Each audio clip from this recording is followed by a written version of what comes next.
الحمدللہ رب العالمین، الصلاۃ والسلام علی سید الانبیاء والمرسلین وعلی آلہ واصحابہ اجمعین۔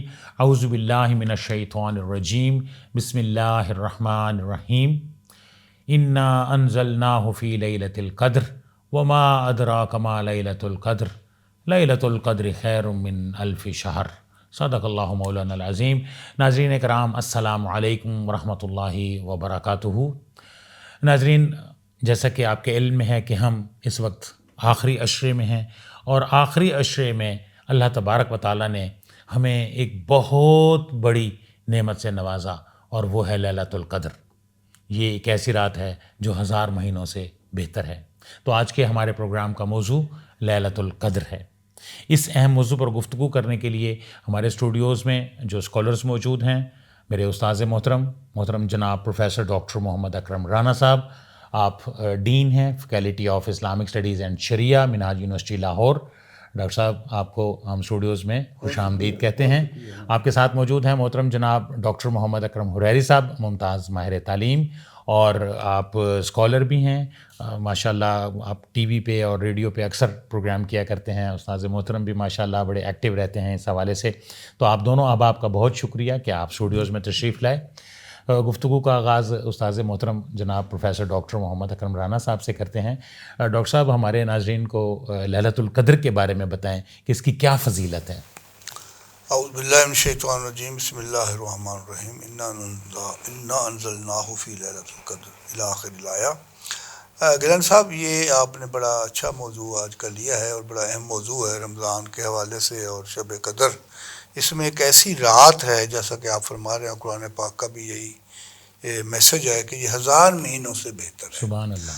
لفظ قدر جو ہے نا جی، یہ تکریم کے معنوں میں بھی آتا ہے، عزت کے معنوں میں بھی آتا ہے، منزلت کے معنوں میں، یعنی اس کا مقام و مرتبہ کے حوالے سے بھی آتا ہے۔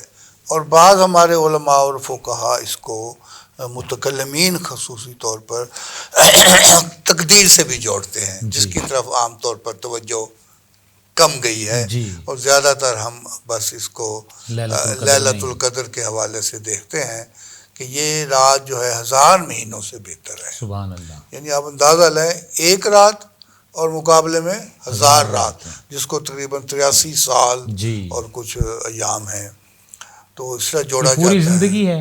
ہاں، جس کے پیچھے بہرحال ایک قصہ ہے، کہانی ہے کہ کیوں یہ رات آئی وغیرہ وغیرہ، وہ بنی اسرائیل کی روایت ہے۔ اس طرف تو میں نہیں جاتا کیونکہ وقت بڑا کم ہے آپ کے پاس۔ تو وہ رات جو ہے نا جی، یہ اس کی اتنی، اس کو کیئرفلی لینا چاہیے کہ اس میں اللہ تعالیٰ اپنے فرشتوں کو بھیجتے ہیں، سبحان اللہ، جو آ کر یہ دیکھتے ہیں اپنے بندوں کو کہ کون بندہ میری عبادت میں مشغول ہے، کون بندہ نیکی کے کاموں میں لگا ہوا ہے، کون جاگ رہا ہے، کون تلاوت کر رہا ہے، کون خدا کو یاد کر رہا ہے، کون وہ ذکر اذکار کی محفل کر رہا ہے۔ تو یعنی یہ ایک قسم کا محاسبہ بھی ہے کہ انسان اپنے آپ کو کوئی ایسے عمل سے دور رکھے جو فرشتوں کا پسندیدہ نہیں ہے، جو اللہ کا پسندیدہ نہیں ہے۔ تو لہٰذا یہ رات جو ہے نا اپنے ساتھ ایک بڑا مقام رکھتی ہے۔ اور اگر ہم متکلمین کے نقطہ نظر سے دیکھیں تو واقعی یہ ایک تقدیر کی رات بھی ہے، جس کو سورہ دخان میں، جس کو ہم نے شب برات سے عام طور پر جوڑ دیا ہے، فیہا یفرق من کل امر حکیم۔ اس میں اللہ تبارک و تعالیٰ کی طرف سے ہر جو بھی فیصلہ ہے وہ ہوتا ہے۔ تو اس لحاظ سے اس کا بڑا مقام ہے، اس کا بڑا مرتبہ ہے۔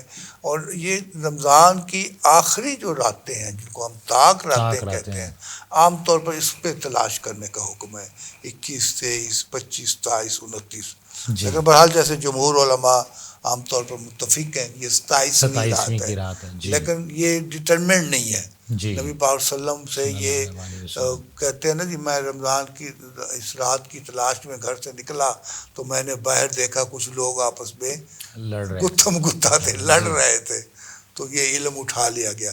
لیکن اس کے پیچھے یہ مصلحت یہی تھی کہ ایوری ٹائم از فار عبادت، ہر وقت عبادت کا وقت ہے، ہر لمحہ عبادت کا ہے۔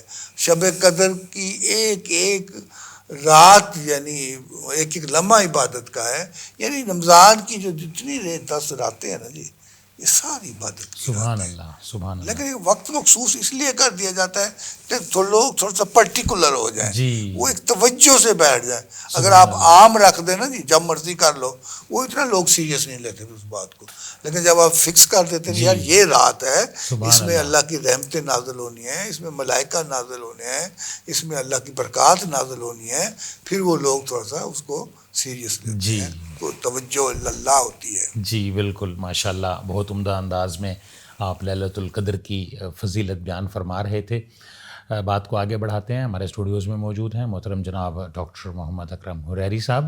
اور ڈاکٹر صاحب, لیلۃ القدر کی فضیلت استاذ محترم ابھی فرما رہے تھے, تو اگر لیلۃ القدر ہمیں مل جاتی ہے تو ہمیں کیا کرنا چاہیے, کون سی عبادات کرنی چاہیے؟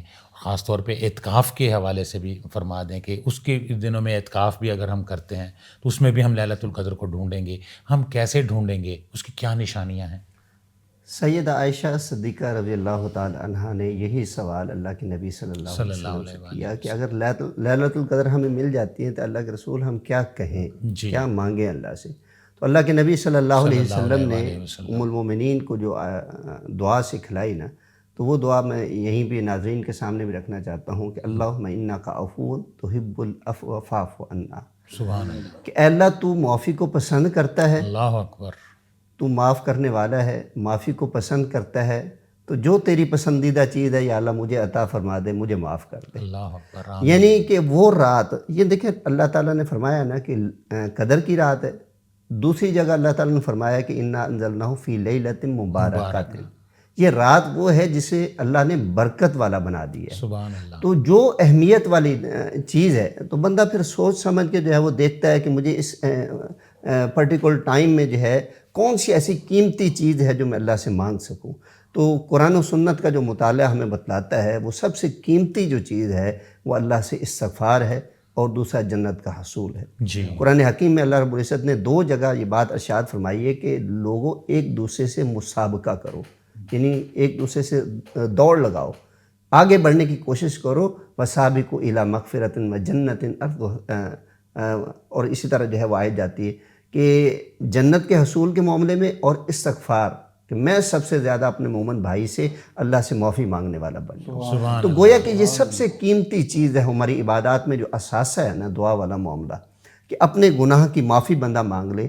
تو یہ برکت والی رات کہ جہاں ایک جو ہے وہ لمحے کی عبادت کو 1000 سے ملٹیپائی جو ہے وہ کر دیا گیا ہے. تو ان لمحوں میں پھر ہم کیوں نہ اپنے گناہوں کی معافی مانگیں. حدیث مبارکہ میں بھی آتا ہے نا کہ جس نے رمضان کا مہینہ پایا اور وہ اس مہینے میں اپنے گناہوں کی معافی نہیں مانگ سکا, جہنم اس کے اوپر حرام نہیں ہوئی, جنت اس کے اوپر حلال نہیں ہوگی, راغم انفہ, اس شخص کو ذلیل و خوار ہو جانا چاہیے. یعنی کہ وہ اتنے قیمتی لمحات آئے اور وہ جو ہے وہ ضائع کر بیٹھا.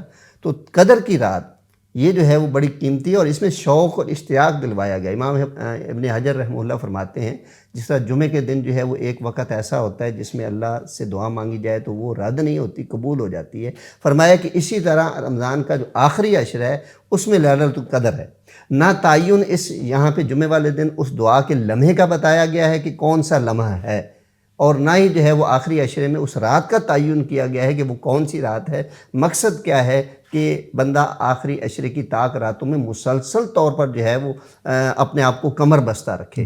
جس طرح, اور اسی طرح جمعے والے دن بھی اپنے آپ کو دعا کے لیے, عبادت کے لیے اپنے آپ کو تیار رکھے.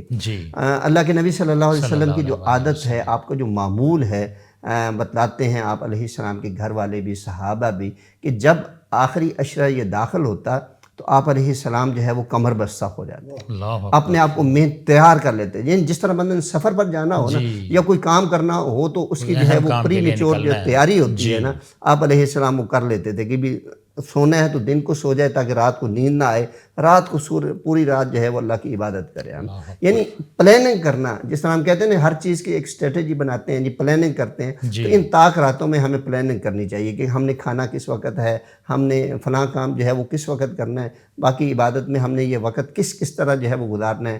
تو اس طرح شیڈول اور ایک ترتیب بنا. تو یہ اگر جب آرگنائز ہو جائے گا نا پھر اس کے مطابق عمل کرنا, ٹریک جب بن جاتا ہے نا پھر اس پہ چلنا آسان ہو جاتا ہے. تو یہ قیمتی ترین لمحے جو ہے ہمیں جو ہے ساتھ یہ بھی یاد رکھنا چاہیے کہ اس عبادت کے دوران اللہ کے وہ معزز فرشتے وہ زمین کا نزول جو ہے ان کا ہو جاتا ہے. تو ہمیں جو ہے جب یہ تصور کریں گے نا اللہ تو دیکھنے ہی والا ہے, اللہ کے معزز فرشتے ہمارے درمیان گھوم رہے ہیں, ہاں جی, وہ ہمیں دیکھ رہے ہیں, ہماری ایکٹیویٹیز کو دیکھ رہے ہیں, ہماری سرگرمیوں کو دیکھ رہے ہیں, نوٹ ڈاؤن کر رہے ہیں. ہاں جی, ہمارے دل کی جو کیفیت ہے اور اس کیفیت میں ہم اپنے رب کو کس طرح یاد کر رہے ہیں, ہمارا نماز پڑھنے کا انداز, ہمارا ذکر کرنے کا انداز, ہمارا دعا کرنے کا انداز, ایک ایک چیز جو ہے وہ نوٹ ہو رہی ہے اور وہ 1000 سے ملٹی پلائی بھی ہو رہی ہے. اللہ اکبر. اللہ تعالیٰ ہمیں اس کے فیوض و برکات سے فیض یاب ہونے کی توفیق. آمین آمین. بہت بہت شکریہ محترم جناب پروفیسر ڈاکٹر محمد اکرم رانا صاحب, محترم جناب پروفیسر ڈاکٹر محمد حریری صاحب, آپ اسٹوڈیوز میں تشریف لائے اور لیلۃ القدر کے حوالے سے آپ نے بہت عمدہ اور مفید معلومات فراہم کی. ناظرین کرام, پروگرام آپ نے ملاحظہ فرمایا لیلۃ القدر بہت اہم رات ہے. تو اللہ تبارک و تعالی ہمیں یہ رات نصیب فرمائے اور ہم اس رات کو ڈھونڈیں اور اس میں زیادہ سے زیادہ عبادات کریں.